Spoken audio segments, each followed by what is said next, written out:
Hello, everyone, and welcome. My name is Nicola Corzine, and I am the founding executive director of the NASDAQ Entrepreneurial Center.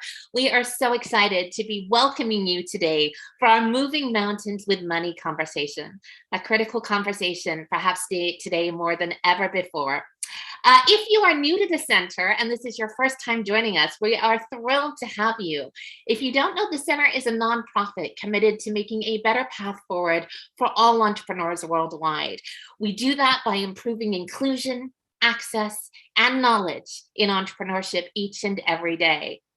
Now, as you may have seen in the chat, one of the things that we have been on a very big commitment to over the last many years is around mentorship.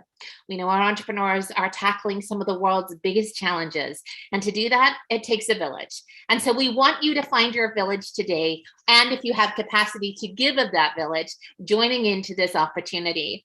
Mentor Makers is a free platform where you can connect with industry experts from all over the world who can help you achieve your biggest visions and help you grow the business and solve those problems that are ahead of you. Now, if you have seen, we're also going to be opening up for live Q&A today. And so at any time in this conversation, we want you to use that chat function at the bottom of the screen, pop in your questions and let us know what you would like our experts to be covering. We may not get to everything, but we are going to make a big commitment that we will try to get to just as many as we can. The center has been committed to also understanding how our entrepreneurs are doing in these very challenging times. And one of the things that we always start each and every session off with is just to check in on how you're doing right now. So I'm going to launch a poll up in front. And this is just going to ask you to take a moment and let us know right now, today, how are you feeling? We've obviously got a lot of optimism that always shows up strongly for our entrepreneurs, but rightfully in these turbulent times, there's a lot of anxiety and challenge around honestly holding on and surviving. Wherever you are, we want you to know not only are we committed to being on this journey with you, but we're also absolutely 100% behind putting forward more wellness programs in support of anything and everything that you need. So we will action this and we will make sure that we continue to share these results, which I'm going to do right now. And also just know you're not alone in this. There are so many other entrepreneurs who are feeling exactly what you're feeling right now. But on a topic of great excitement, I want to shift gears now into talking about why we're here today and why it is that this conversation is so needed. Today, we're going to talk about money. Why? Well, because we know money moves markets, because money can drive solutions to the climate crisis or continue to drive us deeper into it.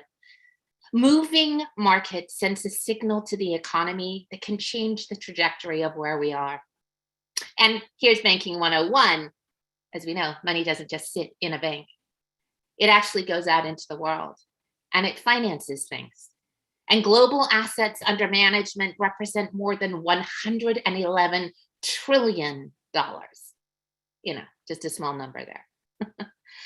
And that's a lot of money out in the world, financing a sustainable and inclusive world, or things that could actually threaten a healthy, vibrant, thriving future.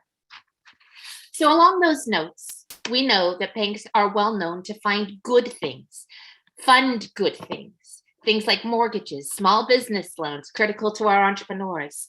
But they also pour trillions of dollars into sectors such as fossil fuels, big tobacco, and single-use plastic companies. And we know that a great deal of money is necessary to accelerate our transition to the 1.5 degree 2050 target established by the Paris Agreement in 2015. By many estimates, this is 4 to 5 times the current amounts. Investments that are needed in clean technologies like electric vehicles, charging infrastructure, solar and wind capacity, and energy efficiency, such as upgrading appliances, cooling systems, and so much more. But banks continue to prioritize fossil fuels over renewables. So for all the work that you could be doing to switch to LED lights, to reduce your energy consumption in your office buildings, the biggest impact in fighting the climate crisis might be in reconsidering where your money sleeps at night. Scope 3 emissions, including the relationships that you have with your financial service providers, likely represent 90% of your carbon footprint. And at this moment in time, I am absolutely honored to introduce our first incredible expert here to guide us through this conversation and talk a lot more than I can do justice to. Please join me in giving a very warm welcome to Kate Williams, CEO of 1% for the Planet. Kate, welcome.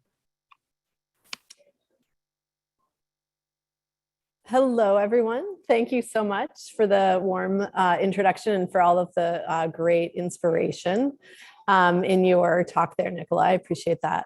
And I think, I don't know about all of you listening, but I know for me, when I hear that framing, I really start to think, okay, what can I do? What can I do? And also I have the feeling of like, whew, how do you even know what your bank is doing? How do you make the change? So I also, feel some challenge in that. And so I'm psyched to talk with you about taking action. And at 1% for the Planet, that's what we do every day. And I will say, our action as a model is not about banking or finance. We're a model that does, focus on moving capital. We focus on engaging members to give 1% of their sales to environmental nonprofits.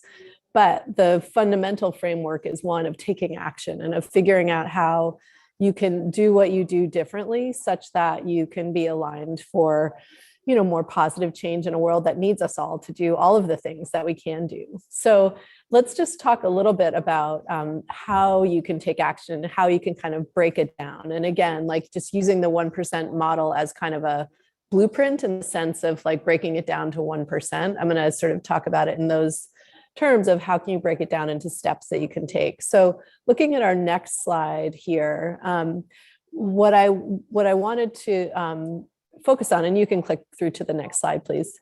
What I wanted to talk about is like, what are some of those like first steps? Those like, how do you break it down into like, okay, if it makes sense to try and shift the money that I have sitting in the bank, what do I even do? And how do I even understand that? So one of the things that you can do is talk. And I know for many of us, the concept of like walking to your local branch of your bank is no longer.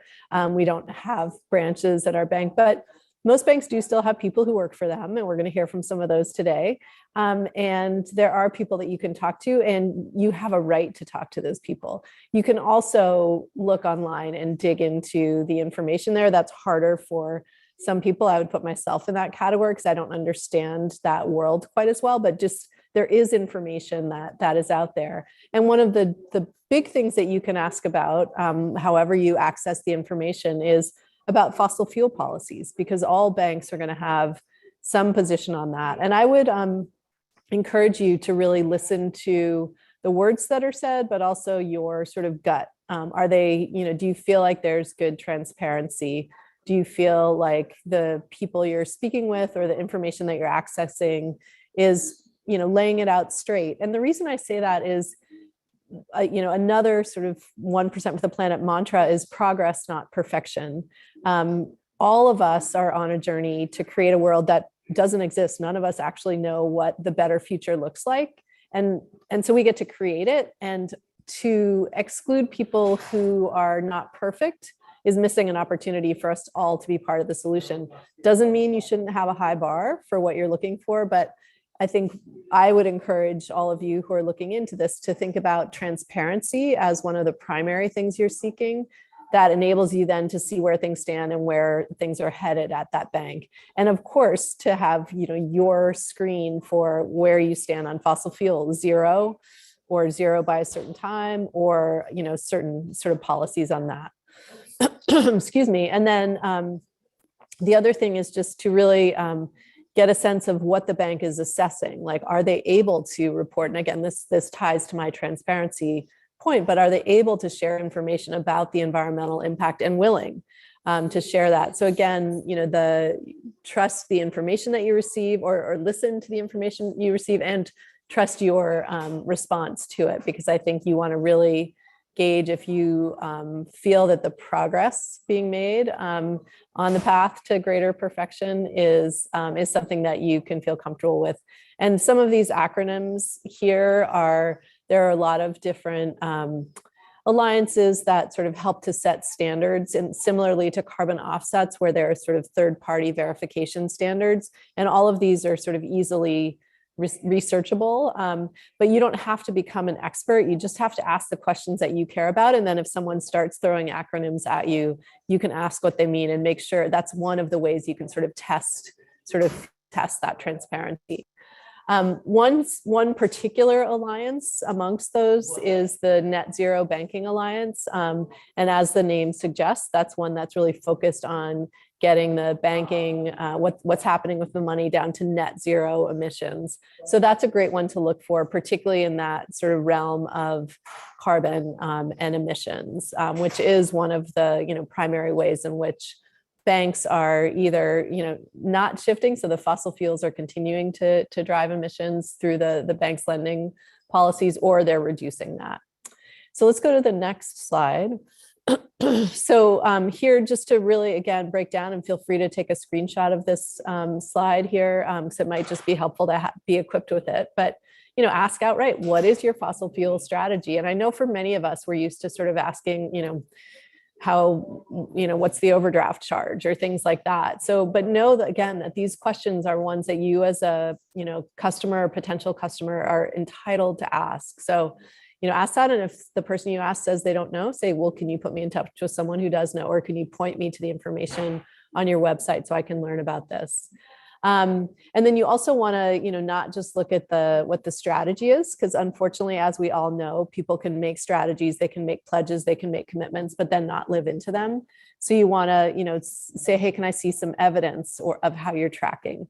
And, of course, you want to see the trend going in the right direction. So in this case, it would be downward in terms of fossil fuels and an increase in funding those solutions. And that's important point to make is to think about not just the sort of negative screen, but also the more positive investment in solutions, because really what we need to do is both. Pretty much everything that needs to happen for that healthy, vibrant future that we're all creating that does not exist yet is both and. It's not enough to just screen out fossil fuels. We also need to invest in the strategies and solutions that are going to get us to that better future. Another question is, do you include transition requirements in your loan terms? And so that's a way that banks are able to sort of push out the sort of policy and strategy that they have. And so making sure that the way they're setting up their loans is aligned with those values that you care about. And then this last question gets right back to that transparency point that I was making is, ask the bank to, own up to those shortcomings, again, that we all have. But the better they can articulate that and talk about how they're addressing them, that says a lot. And I'll use the example, not of a bank, but of Patagonia, which is a company that has really been seen as the sort of standard for environmental activism and positive environmental change. And the truth is, and they will be the first to say, is they have not always been perfect. But what they have been is very transparent. They've been willing to own their shortcomings, to speak openly about them, and then to think deeply about how they address them. And so they're always working on the next solution and figuring out how they can correct this or that in terms of their supply chain, in terms of their product line, product design, operations, you name it. So I do think this is a really important question. Again, not just looking to ding the banks on their shortcomings, but to understand how forthcoming they are about those, and to understand the scale of those shortcomings. There may be some that you're just not comfortable with, and you need to be able to make that assessment yourself. All right, let's go on to the next slide. And I'm going to just keep on rolling and talking. When it's time for the next person, I'm sure that someone will tell me, because I don't remember exactly which slide, and I know we've done it differently along the way. So, but this is a topic that's near and dear to my heart, not because I like greenwashing, but because it's a really interesting component of where we are right now, which speaks to some positive trends, actually. And what I mean by that is that as consumers and people like you are learning more about how you want to have higher expectations of your banking and how they're spending your money and investing your money. The banks are aware of that. It's a consumer draw. It's a brand value to be able to represent that they are doing good things for the planet. This is true across the board for companies, for products, services, but it is true among banks as well. And what's good about that is, consumer pressure, consumer trends are going in the right way. Consumers are saying that they want to see their dollars, whether it's dollars that they're spending or increasingly dollars that are in banks, doing the right thing by the planet or by other values that they have. There's all of the governance, social issues as well. And so banks, like many companies, are seeking the ways that they can appeal to these consumers for the least cost and least change possible. And I don't say that to be cynical, but it is, we do see that out there. And so that's where it's really, really important to make sure that those questions that we just talked about and the diligence that you do is for real, and that you make sure you really can point to some concrete ways in which banks are making changes.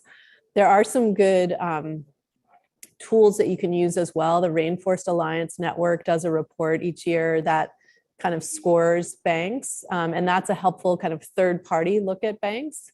The Sierra Club, I believe, also does some things like that. But also, again, your questions, because you have your own matrix of values about what matters most to you. Some banks are doing a lot of community lending if you're at a smaller, more regional bank, and that may be of primary value to you, that the money is staying more local, and in so doing, it's also investing in things that are solutions for your community.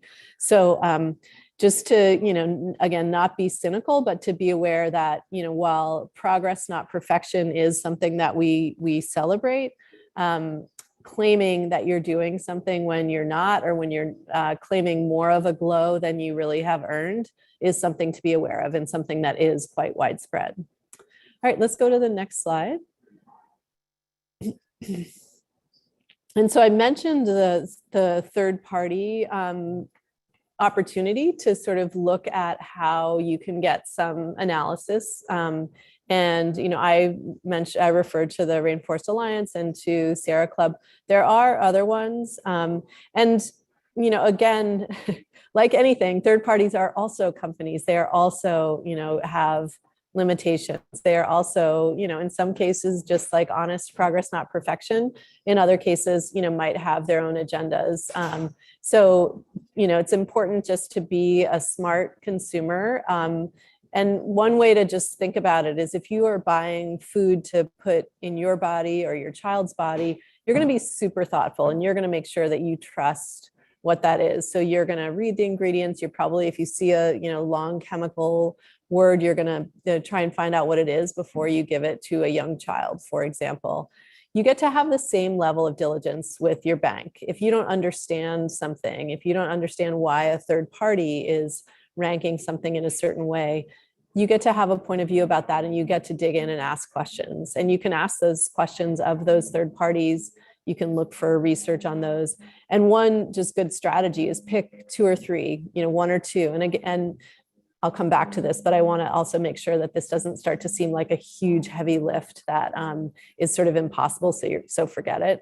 But if you just pick one or two and kind of see, okay, they're aligned on this, but there's a discrepancy on this, I should probably dig into where there's a discrepancy. I should try and understand why these two banks are sort of seen in such a different light. Oh, simple. It just, they're measuring some different things. Okay, I get it. And this measurement is the one that's more important to me. So it doesn't have to be a hugely complex thing, but you probably do want to just give yourself at least, 1 to 2 comparisons so that you can kind of make sure you understand. And that will also help you to get clear on what it is that's most important to you. Because sometimes we may say, yeah, climate, that issue is really important to me. But when it comes down to it, there might be some slightly different measures. I mentioned the sort of regional, local, and then there's, kind of global, broader climate issues. We need action at both levels, again, both and, but you may find like, actually, for me, the local is what matters most. So I'm going to sort of focus there. Or for me, I really want to see more focus on how they're investing in renewables, as opposed to just that pulling out of fossil fuels.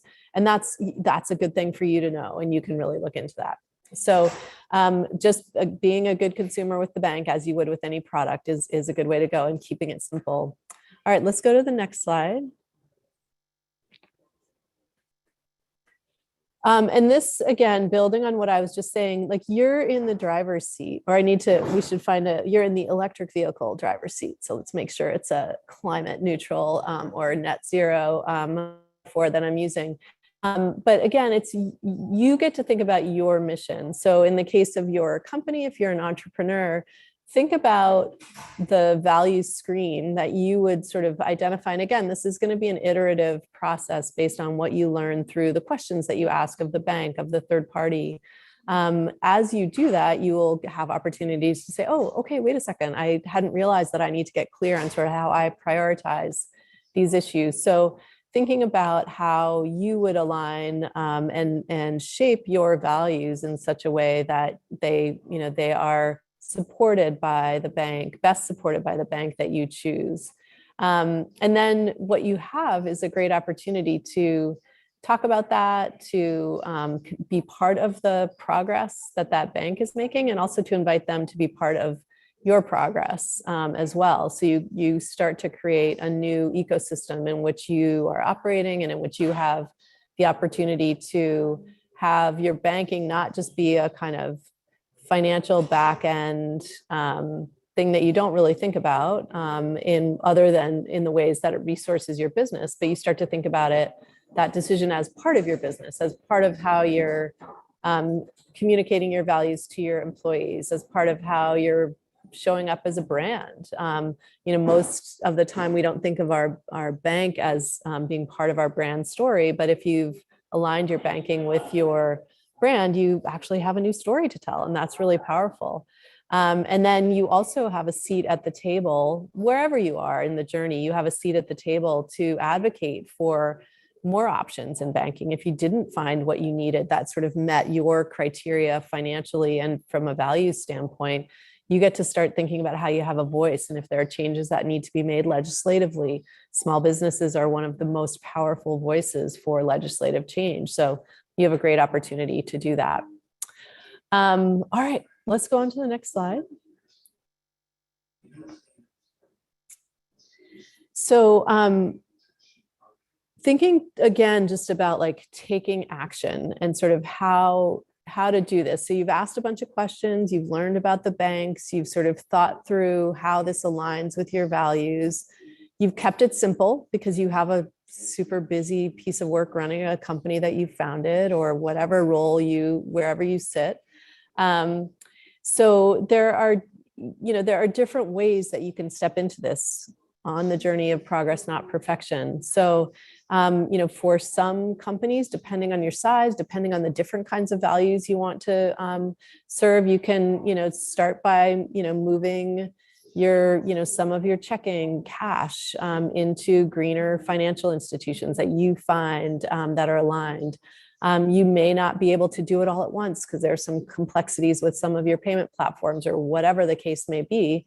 And so you can select some different banks that you're working with for different reasons, and you can sort of step into it. One thing that you may find in webinars like this, but also sort of mentors, which came up earlier, and just the more you start kind of having this conversation, engaging with this conversation on LinkedIn, is you'll find other people who are thinking about this, who may be a step ahead of you, who may be a step behind you, but you're all on that journey. And so you can sort of build those allies for how you make these changes. You can sort of troubleshoot, like, how did you handle this?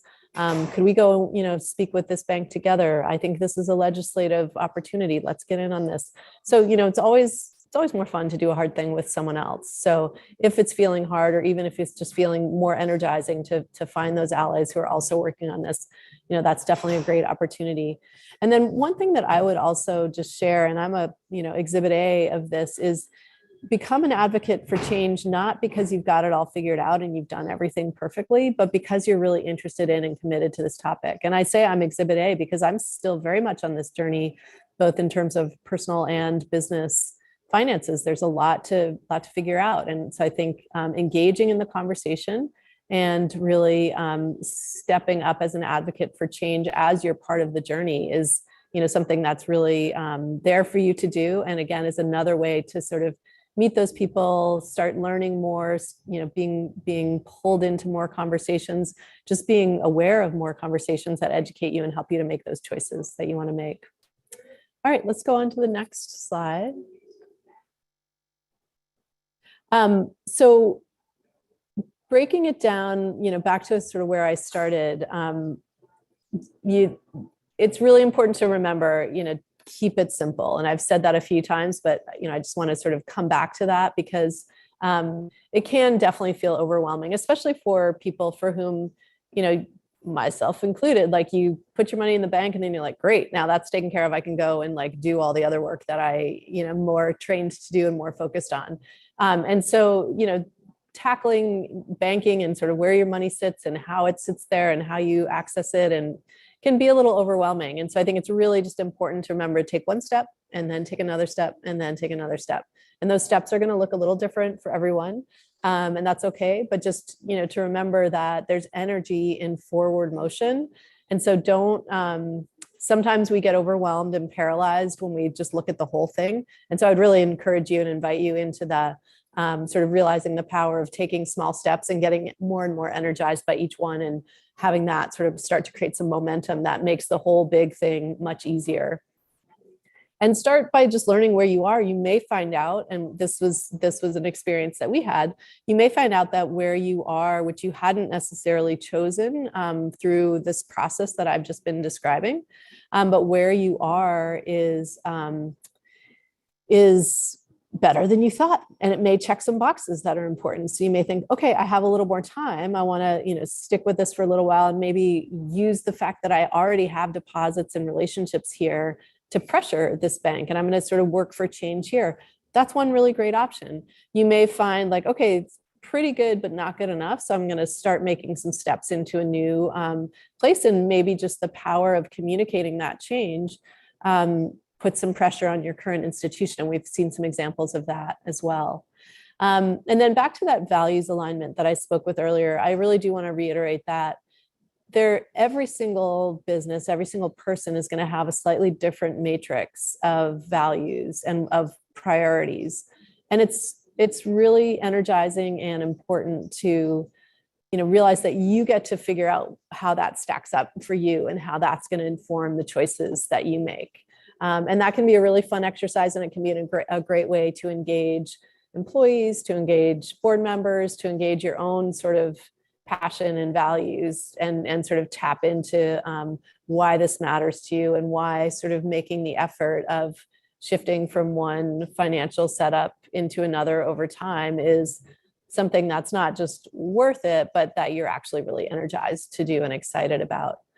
And then, like all good, passionate ideas that we do for values reasons, writing it down, getting it into, whatever workflow you use, and then just chipping away at it and evolving it as you learn. And before you know it, you'll have made some choices that you and your company and your employees and your board can feel really good about.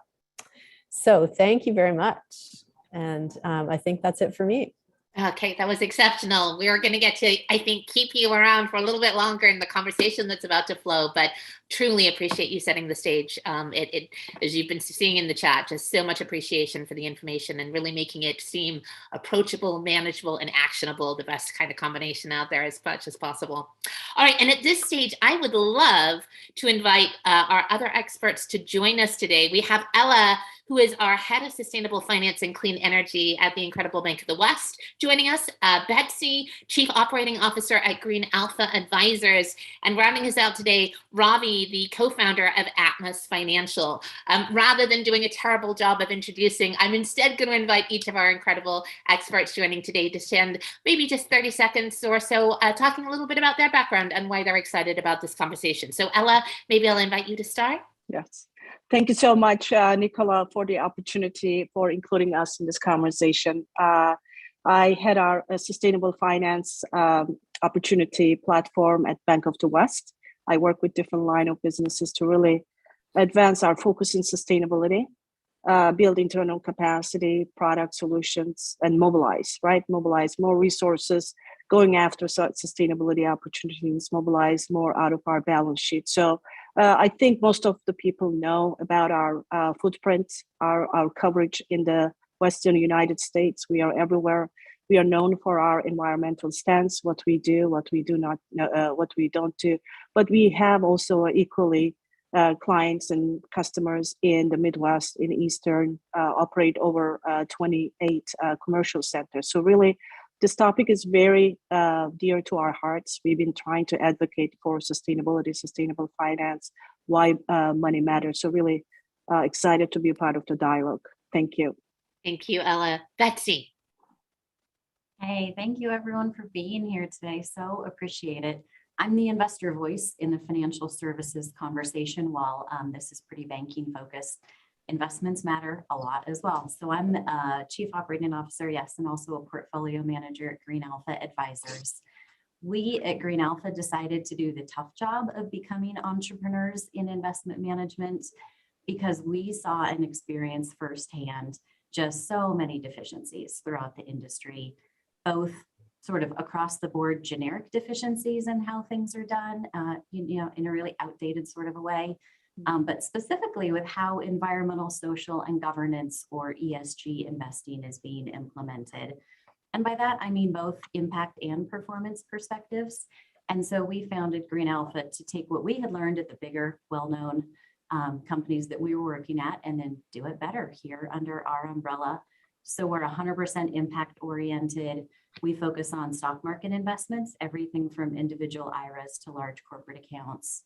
And we specifically look for and invest in companies whose products and services are the most innovative solutions we can find to our greatest risks, which, just to round it out super quickly, we put in the broad buckets of the climate crisis, resource degradation, widening inequality, and human disease burdens. We're so glad you joined that entrepreneurial section to make this a little bit better for all of us. Thank you so much for that introduction. Ravi, welcome. Would invite you to share a little on your background. Thank you, Nicola, and thanks everyone. My name is Ravi Mikkelsen. I have been working in the climate and clean energy space for almost 22 years now. So this is my mission in life. Engineer by training, we're focused mostly on the energy generation and energy management side of this transition for many years. Came to finance about 5 years ago because I saw the need for more capital deployment, and then really started working on Atmos 3 years ago after the IPCC report. One said we need trillions of dollars for this transition, and much more rapidly than we've been deploying it. And we're setting out to build the most climate positive banking experience possible. So 100% of deposits with us go to finance this transition. And we get to do that because we're not a regulated banking entity that's forced into diversification of their capital. But we work with regulated banking entities. So it's a good partnership between entities like Bank of the West and entities like Atmos. And I'm really excited to dive into it more. Fabulous. Well, an incredible panel joined today. Not much time to cover all of the incredible expertise that is going to come out, but we're going to try to do our best. So without any delay, Kate, I'm going to kick things back to you. I want to go a little bit deeper in asking you to help us understand the role of finance really in addressing climate change. How would you shape that conversation for us to think through? Great question. And I would say that $111 trillion number that you shared is a really important one. So just to that number doesn't really need a whole lot of perspective. It is a very large number. But to put it in perspective, currently the amount of philanthropy going to environmental nonprofits in the US, these are, I think, 2020 numbers. So these are ballpark, but is about 15 billion. So it's like so different. We're just like, and environmental nonprofits are on the front lines of driving change for the planet. Now, I recognize shifting banking doesn't support those nonprofits, but my point is more the amount of philanthropy, which is one of the key levers for driving change for the environment, for climate, is so small. And so if we have such a large number of assets under management, a large portion of which are funding things that are, run counter to what those environmental nonprofits are doing, it's just not a game that this nonprofit sector can win. So my framing there is just to think about there's a lot of power in that amount of capital. And one of the things that I think is super important to remember is while we often think about change as requiring us to spend more money, the opportunity in the banking sector is to just put our money in a different place. You don't have to have more. You can use what you have and make it work better for the values that you care about. And for me, that's super powerful because, coming up with more resources to affect the changes that we want is certainly something a lot of us probably on this call think about, but what a beautiful thing if money that we've already secured, that's already sitting somewhere, can just be picked up and put somewhere else, and it's going to go to work harder for us for the things that we care about. So it's just a huge lever for change that is at a scale that could really, be game changing for the kinds of issues that we're facing and for the kinds of solutions we get to create. And it's there for us. We can do it. Yeah, I love that. It's not future state, it's now state. That's so powerful to think of it that way. Now, Ella, what do you think of when we think of what the role of the bank is in all of this? How do you start to frame the conversation? Yeah, I actually want to piggyback on what Kate started. So all that money that the global economies need to deploy in for climate transition, or you name it, sustainable finance, it comes down to $3 to $4 trillion every year, right? So banking is a key sector who's going to drive the change, along with some other players like Betsy in the financial industry. So again, we are talking about energy transition, the transition of industries to adopt new technologies, right? In terms of how they manage manufacturing, sourcing. So all need to really decarbonize. And why does this matter? Yes, with some new money is flowing, but the existing money need to be repurposed, need to transition. So how do we make that transition? And why that matters to the audience? So we talked about what you do with your money, where your money is, right? You lend money to the banks, and what they do with that money matters. So that's the connection. That's what we are talking about. So we all care about climate. We talk about it as a who's at play. Everybody has to play. As consumers, we do play, we feel passionate about it, but only, I think the recent study that our team has commissioned, I saw it in the chat dialogue that the link has been sent. Please take a look at that study. Only 22% of the consumers are aware of what their bank is up to for climate change.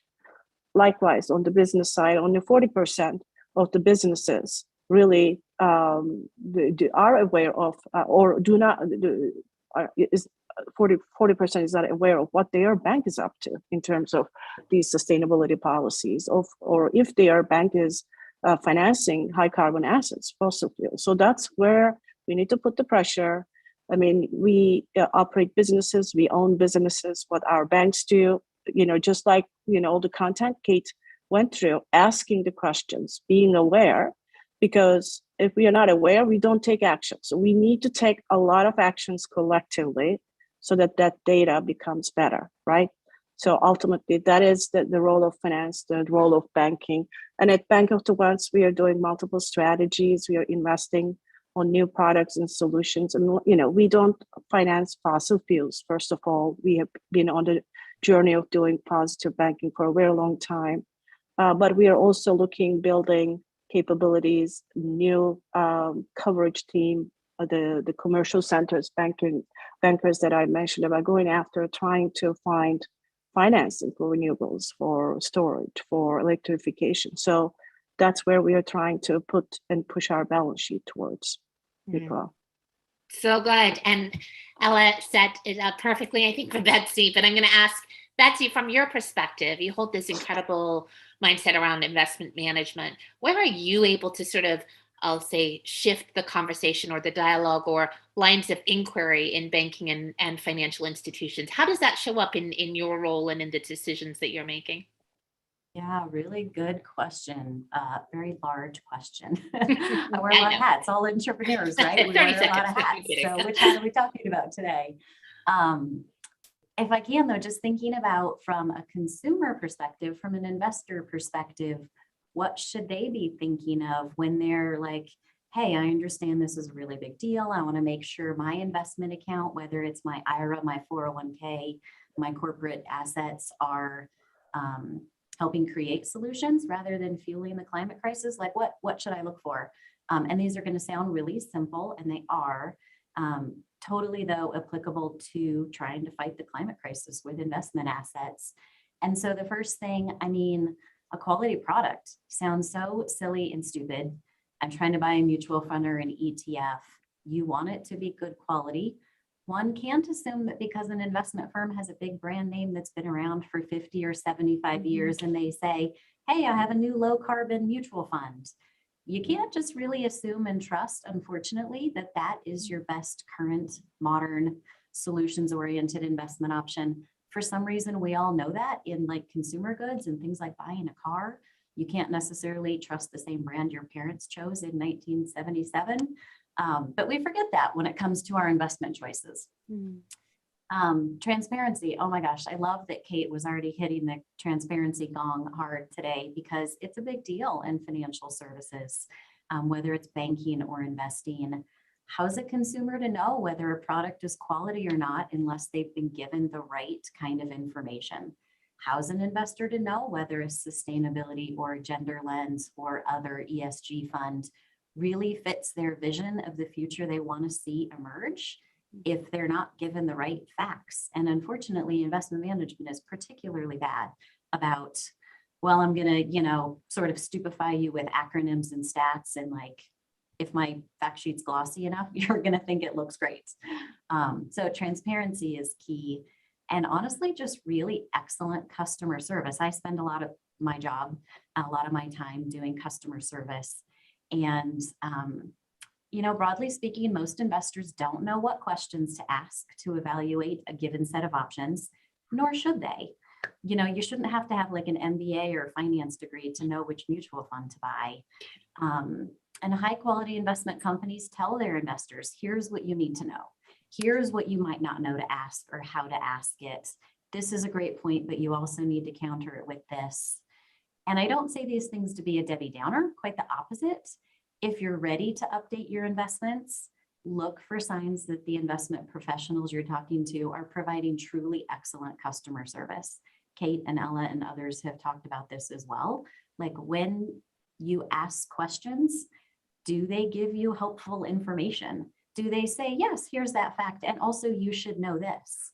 And, trust your gut. If it feels like they're really trying to help you, that goes a long way and can tell you a lot about how that company's run and how they run their portfolios. Such good advice. So good. Ravi, one of the things that has already shown up in the chat, not surprisingly, once people start on this journey, they get really curious. How do I access good resources to help me figure things out? So I'm going to put the resource question squarely in your corner right now. What are some of those great resources that our entrepreneurs can be thinking of for figuring out where financial institutions are doing good things with money? What comes to mind?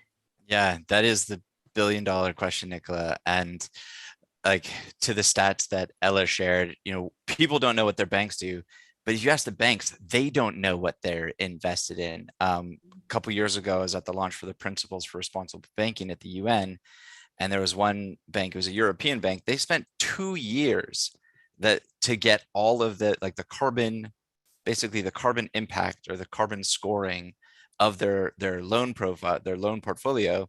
And it was significantly smaller than a Chase or Wells Fargo. So it would take many, many years, because these banks that are 150, 200 years, they've built their software systems over the last 7 decades, and they're now spread across multiple physical locations. There are the languages that can't talk to each other. So for us that are trying to say, hey, what are you doing with my money? It's hard to get a straight answer. So some of the best resources have been shared. And so I'll post 2 more that I don't think have been shared yet, but the Banking on Climate Chaos report that the Rainforest Action Network has been doing for the last several years is probably, it's the tip of the spear. It's where you should start your journey, is like, do you bank with one of these? Because if you ask yourself, would you personally lend your money to the extraction or combustion of fossil fuels? And the answer is no.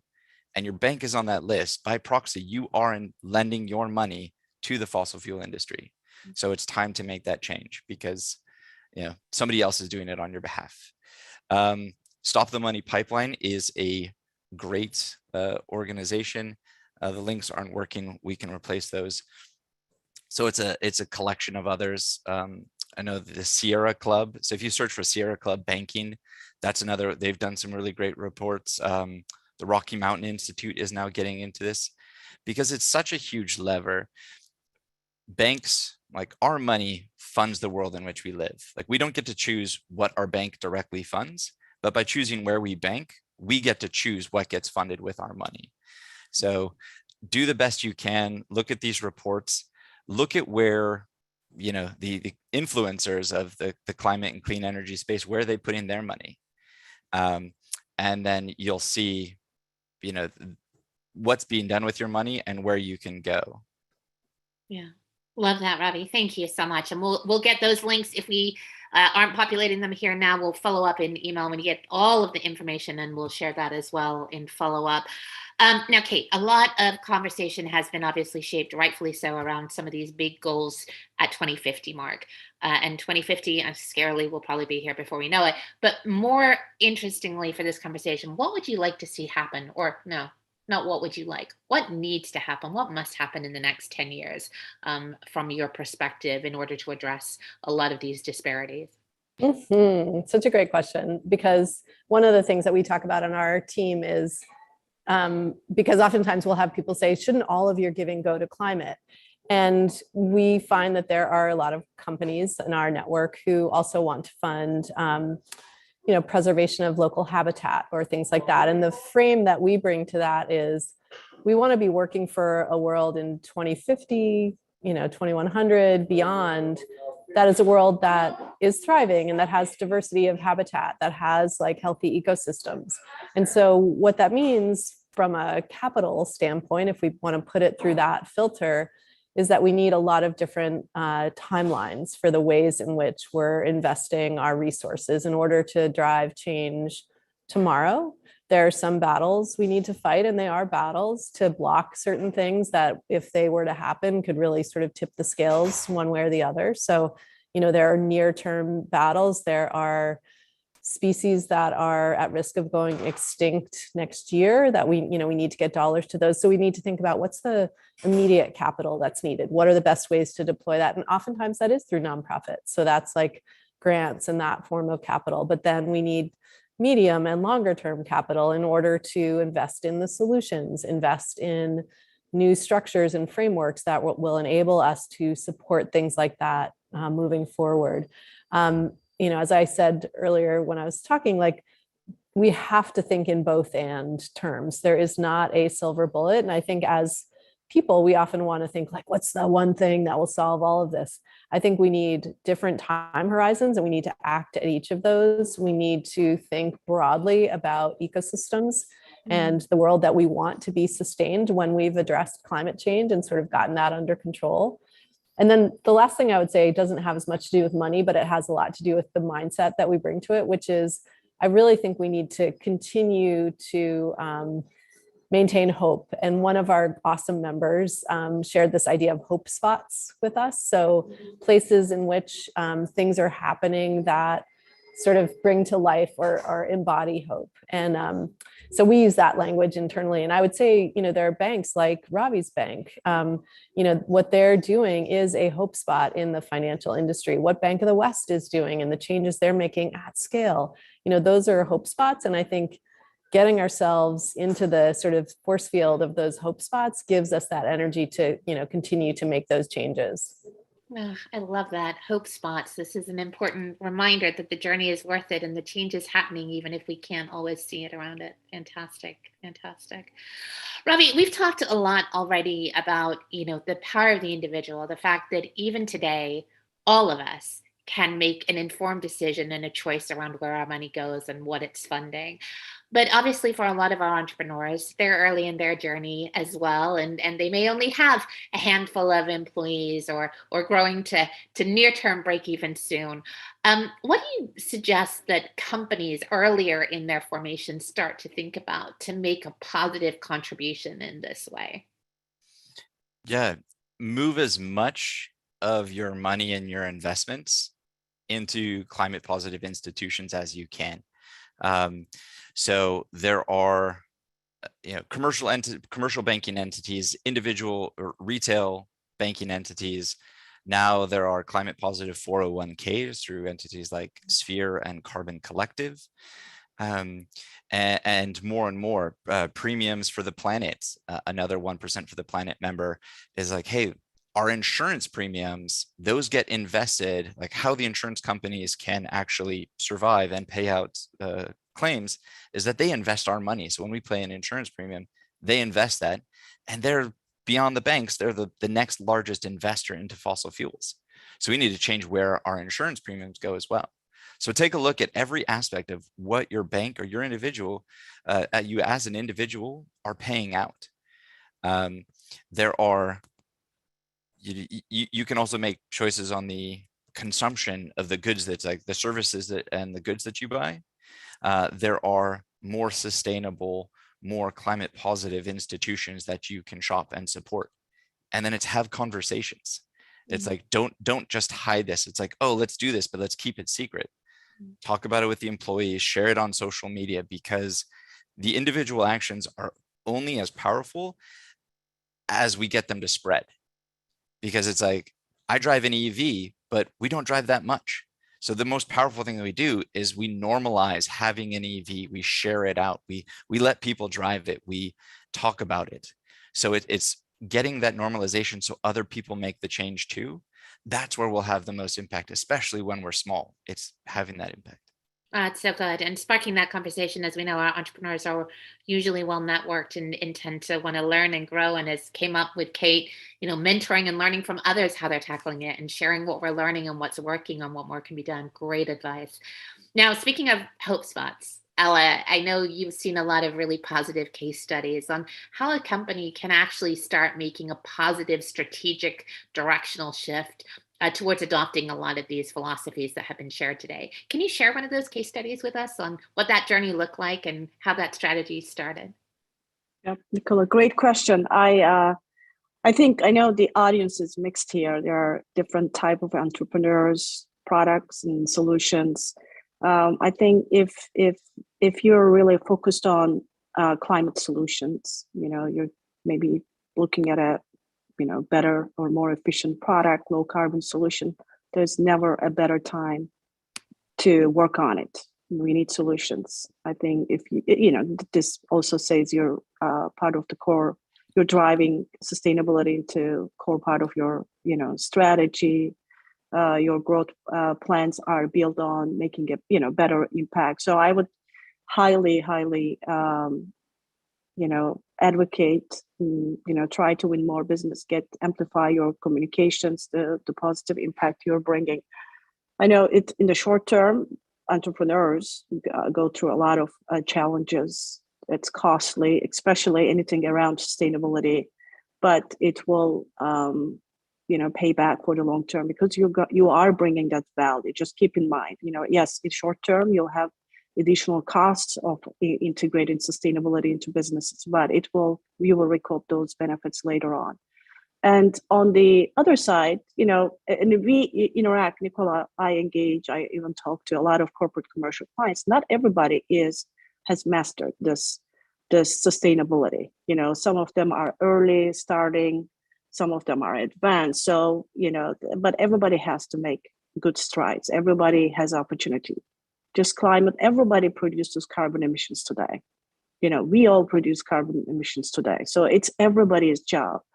And if you haven't articulated that sustainability strategy yet, start building on it. What are the things that matter to you? Have a critical assessment of what matters. What's the outside impact that you're generating? Top 3 things. Start driving those three things as your key focus areas in sustainability. And there are good benchmarks out there. Again, you can definitely do a peer group comparison, understand who are your peers, who are your kind of advanced players in the market. You can always benchmark, try to attain some best practices. Also sustainability, as much as we are talking greening the financial system, greening the sourcing, right? It's also about the S. Let's not forget about the diversity, the inclusive development we all need to bring, making this a just transition with impact. So I would definitely find ways of articulating for your employees or your supply chain, right? Because we want to drive both improvement in, today's world lives, but also for the future. We want to secure that good sustainable future. So it goes hand in hand. So again, it's never, this is the time to start thinking about it if you haven't thought about integrated ESG or sustainability. I love that. I love that. And I really love the inclusionary, no pun intended, approach to sort of building this with the team, really getting sort of the ability to codify what are the things that matter most. And then, being able to share that with future hires or customers or partners and suppliers. It all matters. It's just beautiful. Betsy, I'm gonna pose this, and then unfortunately, scarily, the time is just flying. We've probably got time for one more question, but I want to come to this one because it's an important one that we hear about in whispers, perhaps more than people being comfortable saying it out loud. The worry about trade-off with performance when it comes with shifting things over.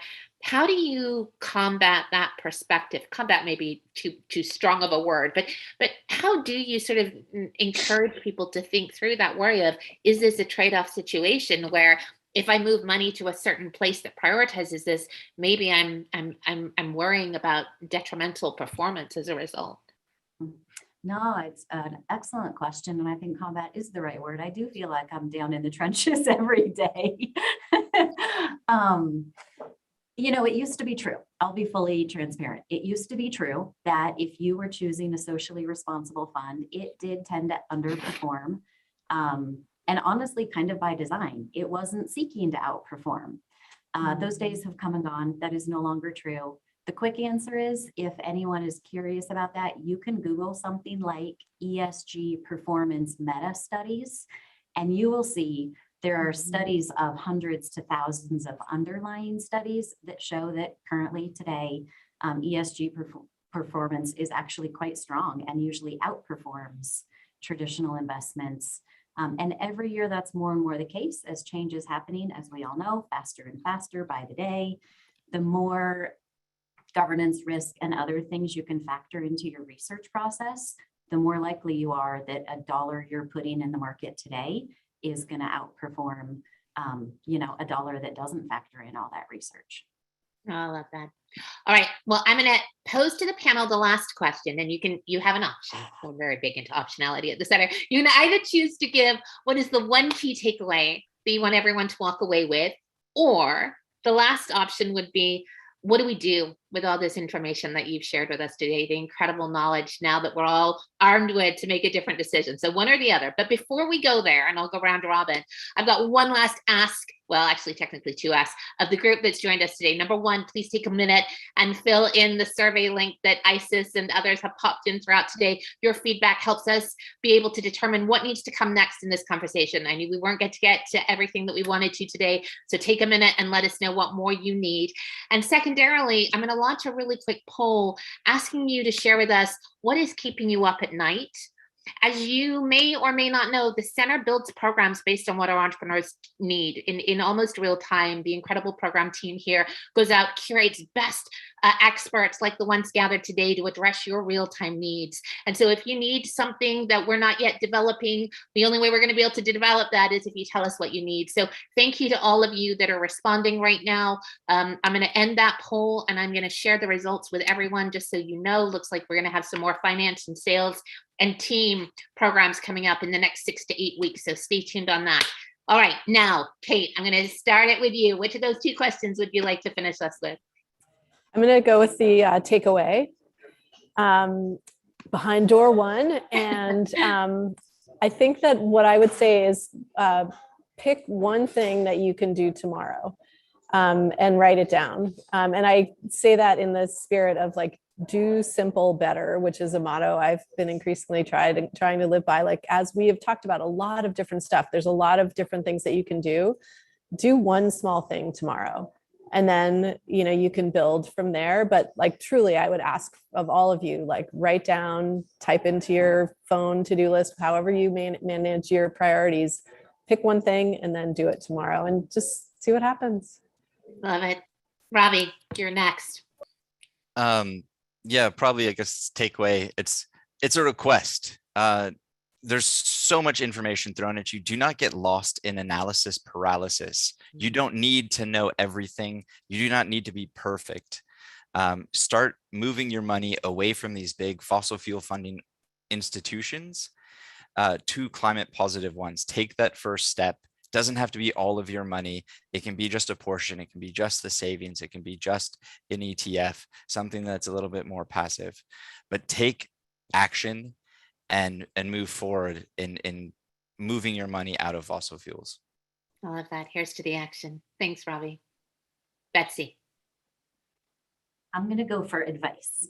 Following totally with Kate and Ravi, I want the one thing you do better to go right to your holdings lists, whether it's in your current 401k plan or a new investment you might be considering, knowing that greenwashing, pinkwashing, all of that is very rampant in investment management. Skip right over the marketing labels on the fact sheet and the pretty language and look at the holdings list. If you see something like Coca-Cola and Canadian tar sands in the holdings list, pretty quick, good indicator that portfolio management team doesn't have the same vision of a more sustainable future as you're probably looking for. Thank you. And Ella, round us out. Well, I hope we made a good connection between sustainability and finance, why and how everybody's money matters in this change. We all need to drive the change. So I hope that is the outcome. So linking and, again, engagement. Ask your banker, small business banker, personal banker, right, about the specific, your primary bank's policy and exposure to high carbon and what they are doing, just to sum up. Thank you, Nicola.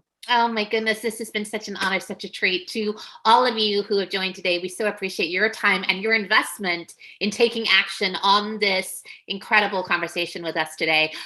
There will be more of these, I hope, to come. And again, thanks to our partners and to all of you for joining. Have a wonderful day ahead, and we'll see you soon. Take care. Thank you.